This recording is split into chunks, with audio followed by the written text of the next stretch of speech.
ఈ భయంలో మేము ఆలోచన చేస్తున్నాం. మళ్ళీ ఒకసారి రిక్వెస్ట్ చేయండి అని చెప్పి పంపింది లోపలికి. నేను పోయినా, ఎట్టి పరిస్థితుల్లో కూడా వద్దు, అవసరమైతే నా శవాన్ని తీసుకొని పోయి ఊరేగింపు చేసుకోండి, కానీ తెలంగాణ లేకుండా కేసీఆర్ రాడు బయటికి, ఈ మాట చెప్పు అని చెప్పి చెప్పాను. నిజంగా అక్షరం లేదు, తట్టుకోవడమే కష్టంగా ఉండే.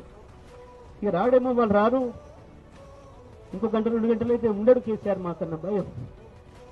మేము కూడా బలవంతంగా లేదాం ప్రయత్నం చేసినాం, కానీ ఆయన వినలేదు. మొండిగా ఇంకొక గంటన్నర తర్వాత కేంద్రమే దిగి వచ్చింది. తెలంగాణ రాష్ట్రం ఇవ్వడానికి ప్రభుత్వం ఒప్పుకున్నది అని చెప్పి ప్రకటన చేయడం, దాంతోనే మేమందరం ఊపిరి పీల్చుకున్నాం. తెలంగాణ జాతి అంతా కూడా ఊపిరి పీల్చుకుంది.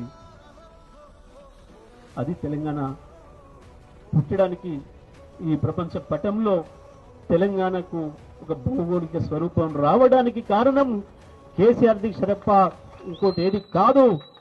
ఇది మనందరికి తెలిసిన విషయం, ఇది వాస్తవం, ఇది చరిత్ర.